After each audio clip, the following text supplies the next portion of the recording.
நேயர்களுக்கு astro KS ஐயங்காரின் பணிவான வணக்கங்கள். 20-2-2023 முதல் 26-2-2023 வரை உண்டான வாரத்திற்கு நம்ம இப்போது பலன் பார்க்க வந்திருக்கோம். இந்த வாரத்தில் பார்த்தீர்களேனா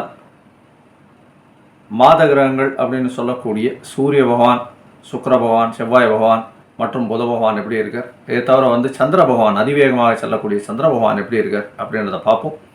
இப்போத்தைய கோல்சாரம், அதாவது 20ஆம் தேதியிலிருந்து 26ஆம் தேதி வரலும் பிப்ரவரி மாதம் 2023 உண்டான கோல்சாரம் என்ன அப்படின்றத இப்போ முதல்ல பார்ப்போம். இந்த கோல்சாரம் பார்த்தீர்களேனா காலபுருஷ தத்துவத்தின் பிரகாரம் மேஷ ராசியில் ராகு பகவான், ரிஷபராசியில் செவ்வாய் பகவான், சப்தமமாகிய துலாத்தில் கேது பகவான், இதற்கு பிறகு மகரத்தில் சனி பகவான் இருக்கார். ஒரு 2 நாளில், அதாவது 21ஆம் தேதியே புத பகவான் மகரத்திலிருந்து கும்பத்துக்கு போயிடுறார். அப்போ கும்பத்தில் பார்த்தீர்களேனா சூரிய பகவானும் புத பகவானும் கும்பத்தில் இருக்கார். இதை தவிர குரு பகவானும் சுக்கிர பகவானும் மீனத்தில் இருந்து இந்த வாரத்தில் இருக்கக்கூடிய காலங்களாக இருக்குது.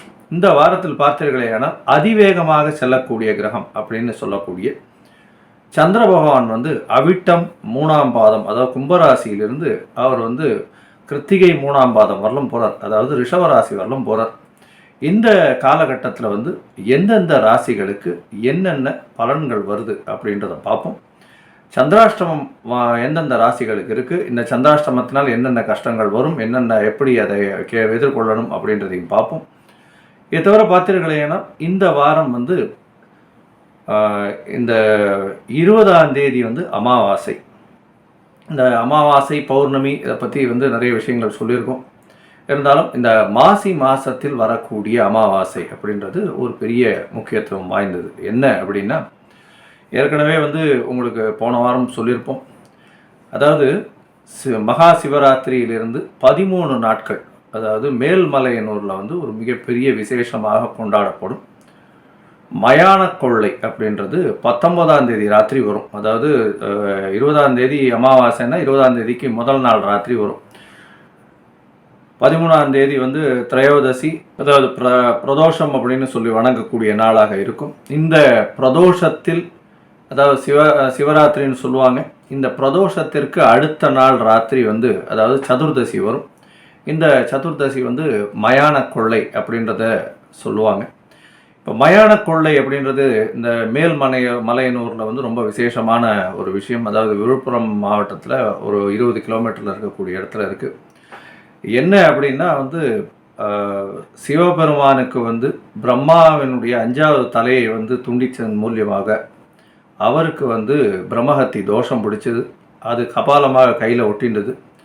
இதன் மூலியமாக அவர் அந்த கபாலத்தை எடுத்துக்கொண்டு ஒரு இடமாக பிட்சை எடுத்து சாப்பிட்டுட்டு வந்தார் அப்படின்றது வரலாறு. இந்த மேல்மலையனூர் மயான கொள்ளையின் பொழுதுதான் அவருக்கு இந்த கபாலம் கையில் ஒட்டின்றது போச்சு அப்படின்றது சொல்லக்கூடியதாக இருக்குது. அதுதான் பிரசித்தம். மயான கொள்ளைன்றது அதனால் மிக பிரசித்தம். அதனால் இதுலேருந்து என்ன அப்படின்னா, ஜோதிட சாஸ்திரத்தில் பார்த்தீர்களேனா தோஷங்கள், பிரம்மஹத்தி தோஷம் அப்படின்றது மிகவும் கொடிய தோஷம். அது சிவபெருமானுக்கே ஏற்பட்ட ஒரு விஷயம். அந்த சிவபெருமானுக்கு ஏற்பட்ட விஷயத்திலிருந்து அவர் தன்னைத்தானே வெளியில் கொண்டு வருவதற்காக ஏற்பட்ட சில விஷயங்கள் இருக்குது. அதனால் இந்த பிரம்மஹத்தி தோஷத்தின் பொழுது கண்டிப்பாக அந்த இது மேல்மலையனூர் கோவிலுக்கு போயிட்டு வர்றதும், அதாவது என் ஜோதிஷ பிரகாரம் 5ஆம் இடம் 9ஆம் இடம் கெட்டிருந்ததுன்னா இந்த இடத்துக்கு போயிட்டு வர்றதும் அவர்களுக்கு ஒரு மிகப்பெரிய ஏற்றத்தை கொடுக்கும். இந்த காலகட்டத்தில் அவர்கள் விரதம் இருக்கிறது மிகவும் நல்லது.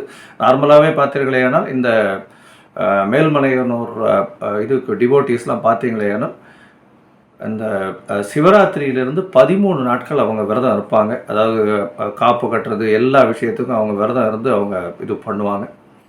இந்த வாரம் இந்த வாரம் ஆரம்பிக்கும் பொழுதே இந்த அமாவாசை வர்றதுனாலையும் அதற்கு முன்னால், அதாவது 19ஆம் தேதி ராத்திரியே இந்த மயான கொள்ளை நடக்கிறது இந்த வாரம். இது ஒரு மிகவும் விசேஷமான காலம் அப்படின்றதையும் சொல்கிறோம். இதை தவிர நம்ம ஒரு ராசிக்கும் எந்தெந்த பலன்கள் வருது அப்படின்றத வந்து நம்ம இப்போ பார்க்கலாம். மகர ராசி, அதாவது உத்திராடம், திருவோணம், அவிட்டம் இந்த 3 நட்சத்திரங்கள் கொண்ட 9 பாதங்களை கொண்ட ராசி. ராசியின் அதிபதி அப்படின்னு பார்த்தீர்களேனா, ராசியின் அதிபதி சனி பகவான் உங்களுடைய ராசியிலேயே இருக்கிறது. பெண் சனியாக இருக்கிறார். உங்களுக்கு 7 சனியில் வந்து ஜென்ம சனி இப்போ இன்னொரு 1 மாதத்தில் முடிய போது அவர் வந்து பாத சனியில் போக போகிறார். இந்த காலகட்டத்தில் உங்களுக்கு நிச்சயமாகவே உடல் நலத்தில் கொஞ்சம் பிரச்சனைகள் இருக்கும். பொறுமையாக இருக்கிறது மிகவும் நல்லது அப்படின்றத சொல்கிறோம். வண்டி வாகனங்களை கொஞ்சம் ஜாகிரதையாக போங்க. ரொம்பவும் பொறுத்து அருள்றது ரொம்பவும் நல்லது அப்படின்றத சொல்கிறோம். இருந்தாலும் ஜென்ம சனியில் இருக்கும்போது உடல் நலத்தை படுத்தக்கூடிய வாய்ப்புகள் உண்டு. பிரச்சனைகள் வரக்கூடிய வாய்ப்புகள் உண்டு. ஜாகிரதையாக பொறுமையாக செல்ல வேண்டிய காலகட்டமாக இருக்கும். முடவனுக்கு கண்டிப்பாக வந்து ஏதாவது தானம் பண்ணுங்க. உங்களுக்கு அதாவது இரும்பு சம்பந்தமாக, தோல் சம்பந்தமாக விஷயத்தை தானம் பண்ணுங்க. சனி பகவானால் வரக்கூடிய பிரச்சனைகள் இந்த ஒரு மாதத்தில் வரக்கூடிய பிரச்சனைகள் கண்டிப்பாக இல்லாமல் போகும். இதை தவிர பார்த்தீர்களால் இந்த வாரம் 20/2/2023 முதல் 26/2/2023 வரையும் உண்டான சந்திர பகவான் அதிவேகமாக செல்லக்கூடிய சந்திர பகவானுடைய வேகத்தை வைத்து, அதாவது அவர் போகக்கூடிய பாதையை வைத்து இப்போ வந்து பலன்களை சொல்கிறோம். சந்திர பகவான் உங்களுடைய ராசிக்கு 2ஆம் இடத்துல இருந்து அவர் வந்து உங்களுடைய ராசிக்கு 5ஆம் இடம் வரலும் போகிறார். இந்த காலகட்டத்தில் பார்த்தீங்கன்னா 2ஆம் இடத்துல இருக்கும்போது சூரிய பகவானோட சேர்ந்து இருக்கார். உங்களுடைய ராசிக்கு 2ஆம் இடத்துல வந்து 7, 8 அதிபதி சேர்ந்து இருக்கக்கூடிய காலகட்டமாக இருக்குது. அமாவாசை யோகம் வருது. 20ஆம் தேதி 21ஆம் தேதி சாயந்தரம் 5 மணி வரலும் பார்த்தீர்களேனா உங்களுக்கு உங்களுடைய பார்ட்னர்ஷிப் தொழிலில் வந்து கொஞ்சம் சுணக்கம் இருக்கக்கூடிய காலகட்டமாக இருக்கும். இண்டிவிஜுவலாக தொழில் பண்ணுறவங்களுக்கு ஏற்றம் இருக்கும். பார்ட்னர்ஷிப் தொழிலில் பண்ணுறவங்களுக்கு ஒரு சின்ன பிரச்சனைகள் வரக்கூடிய காலகட்டமாக இந்த காலகட்டம் இருக்கும். மகர ராசிக்கு பார்த்தீர்களேனால் 21ஆம் தேதி சாயந்தரம் 5 மணிலேருந்து 24ஆம் தேதி கார்த்தால 8 மணி வரலும் உங்களுடைய ராசிக்கு 3ஆம் இடத்துல முயற்சி ஸ்தானத்தில் போய் வந்து சந்திர பகவான் இருக்கார். 8ஆம் அதிபதி அவர் வந்து அதாவது 7ஆம் அதிபதி சப்தமாதிபதி வந்து உங்களுடைய 3ஆம் இடத்துல போய் உச்சம் பெற்ற சுக்கிரனோடையும் குருவோடையும் சேர்ந்து இருக்கிறது வந்து மிகப்பெரிய யோகத்தை கொடுக்கும். உங்களுடைய அதாவது எதிர்பாலித்தவர்கள் மூலியமாக உங்களுக்கு ஒரு மிகப்பெரிய ஏற்றம் கிடைக்கும். இந்த காலகட்டமாக 21ஆம் தேதியிலேருந்து 24ஆம் தேதி கார்த்தால 8 மணி வரணும் வந்து பார்ட்னர்ஷிப் பிஸ்னஸ் பண்ணுறவங்களுக்கு திடீர் ராஜயோகம் அடைக்கக்கூடிய வாய்ப்புகள் உண்டு. இந்த காலகட்டத்தில் வந்து புதிய அக்ரிமெண்ட் சைன் பண்ணக்கூடிய காலகட்டமாக இந்த காலகட்டம் அமையும். திடீரென்று உங்களுக்கு வந்து ஒரு புதிய ஆர்டர்ஸ் எல்லாம் வரக்கூடிய வாய்ப்புகள் இருக்கும். தொழில் பண்ணுபவர்களுக்கு, கூட்டு தொழில் பண்ணுபவர்களுக்கு ஒரு ஏற்றம் கிடைக்கக்கூடிய காலகட்டமாக இருக்கும். இதற்கு பிறகு பார்த்தீர்களேனால் உங்களுடைய ராசிக்கு 4ஆம் இடத்துக்கு சந்திர பகவான் போகிறார். 24லேருந்து 26ஆம் தேதி வரலும் மதியானம் 3 மணி வரலும் அங்கே இருக்கார். அந்த காலகட்டத்தில் உங்களுடைய சுகம் நல்லபடியாக இருக்கக்கூடிய காலகட்டமாக இருக்கும். கூட்டு தொழிலில் மிகப்பெரிய ஏற்றம் காணப்படக்கூடிய காலகட்டமாக இருக்கும். கண்டிப்பாக நீங்கள் வந்து உங்களுடைய வீடு, மனை, வாகனம் இதில் வந்து ஒரு அப்கிரேடேஷன் பண்ணுவீங்க. புதிதாக வந்து அலங்கார பொருட்கள் அதெல்லாம் வாங்கி உங்களுடைய வீட்டை அலங்காரம் பண்ணக்கூடிய வாய்ப்புகள் மிகவும் அதிகமாக இருக்கும். இதை தவிர பார்த்தீர்களேனால் உங்களுடைய 4ஆம் இடத்தில் ராகு பகவான் இருக்கிறதுனால, உங்களுடைய சுகஸ்தானத்தில் ராகு பகவான் இருக்கிறதுனால தாயாரின் உடல்நிலையில் கொஞ்சம் ஜாகிரதையாக பார்த்துக்கிறது நல்லது.